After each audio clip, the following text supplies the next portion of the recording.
Hi hello അസ്സാം വലൈക്കും എല്ലാവർക്കും ഹനാസ് കിച്ചണിലേക്ക് സ്വാഗതം. ഇന്നത്തേത് ഒരു ബ്രേക്ക്ഫാസ്റ്റ് റെസിപ്പിയാണ്.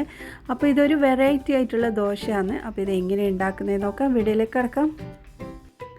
ഇതിനായിട്ട് നമുക്ക് ആവശ്യം തക്കാളിയാണ്. 1.5 തക്കാളി എടുത്തിട്ടുണ്ട്. അത് ഇതാ മിക്സിയുടെ ജാറിലേക്ക് ഇട്ട് കൊടുത്തു. ഇനി നമുക്ക് ഇതിലേക്ക് ഒരു ചെറിയ കഷ്ണം ഇഞ്ചിയും കൂടി ചേർത്ത് നന്നായിട്ടൊന്ന് അരച്ചെടുക്കാം. അരച്ചെടുത്തത് ഒരു വലിയ ബൗളിലോട്ട് മാറ്റി കൊടുത്തിട്ടുണ്ട്. ഇനി ഇതിലോട്ട് നമുക്ക് റവയാണ് ചേർത്ത് കൊടുക്കാനുള്ളത്. 1 കപ്പ് റവ എടുത്തിട്ടുണ്ട്, വറുക്കാത്ത റവയാണ്. ഇനി ഇതാ അരക്കപ്പോളം കടലപ്പൊടി ചേർത്തിട്ടുണ്ട്, അരക്കപ്പ് ഗോതമ്പ് പൊടിയും കൂടി ചേർത്തിട്ടുണ്ട്.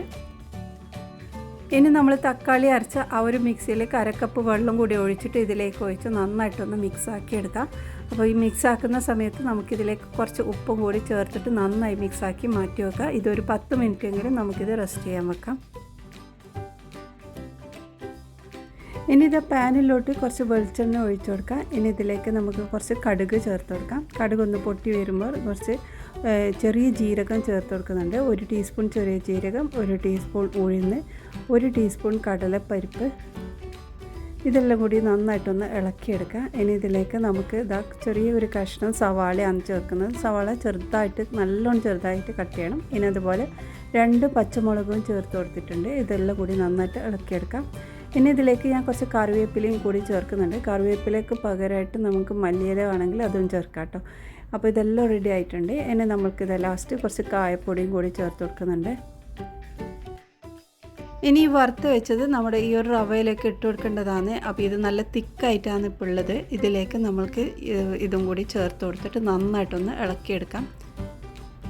അപ്പോൾ ഇത് നല്ല കട്ടിയിലാണെന്നുള്ളത്, നമുക്കിത് കുറച്ച് ലൂസാക്കി എടുക്കണം. അപ്പോൾ പാനിലോട്ട് തന്നെ കുറച്ച് വെള്ളം ഒഴിച്ച് അത് ഇതിലേക്ക് ഒഴിച്ചിട്ടുണ്ട്. അരക്കപ്പോളം വെള്ളം ഒഴിച്ചിട്ടുണ്ട്. പിന്നെ ഇതാ 1 ടീസ്പൂണ് തൈരും കൂടി ചേർത്ത് കൊടുത്തിട്ടുണ്ട്. എല്ലാം കൂടി നന്നായിട്ടൊന്ന് ഇളക്കിയെടുക്കുക. അപ്പോൾ നല്ലോണം കട്ടിയാവേണ്ട, കുറച്ചൊരു ലൂസിലാണ് നമുക്കിത് വേണ്ടത് കേട്ടോ. അപ്പോൾ ഈ ഒരു കട്ടിയല്ല, ഇതിലും കുറച്ചും കൂടി ലൂസാക്കിയിട്ട് വേണം. അപ്പോൾ അതിനനുസരിച്ചിട്ടുള്ള വെള്ളം ഒഴിച്ച് കൊടുക്കുക. ഇനി ഇതാ പാനിൽ ഒന്ന് ചൂടാക്കി വെക്കുക. ചൂടായ സമയത്ത് നമുക്കിതിന്ന് ഓരോ തവിയെടുത്ത് ഒഴിച്ചെടുക്കാം. അപ്പോൾ ഇതുപോലെ ഒന്ന് ചുറ്റിച്ചെടുത്തതിന് ശേഷം നമുക്കിതിൻ്റെ മുകളിലോട്ട് കുറച്ച് വെളിച്ചെണ്ണയോ നെയ്യോ ഒഴിച്ചിട്ട് നമുക്കിത് വേവിച്ചെടുക്കാം. സിമ്പിളായിട്ട് ഉണ്ടാക്കാൻ പറ്റുന്നതാണ്. ഇതിന് ഒരുപാട് കറിയൊന്നും ആവശ്യമില്ല. നമുക്കൊരു ചട്നി കിട്ടിയാൽ തന്നെ ഇത് കഴിക്കാൻ പറ്റും.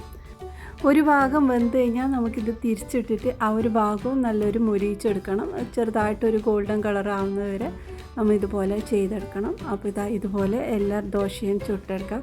അപ്പം ഞാനിവിടെ കഴിക്കുന്നത് ചിക്കൻ കറിയുടെ കൂടെയാണ് കേട്ടോ. നമ്മൾക്ക് ചിക്കൻ കറീൻ്റെ ആവശ്യമില്ല, ഒരു ചട്നി കിട്ടിയാൽ തന്നെ ഇത് മതിയാവും.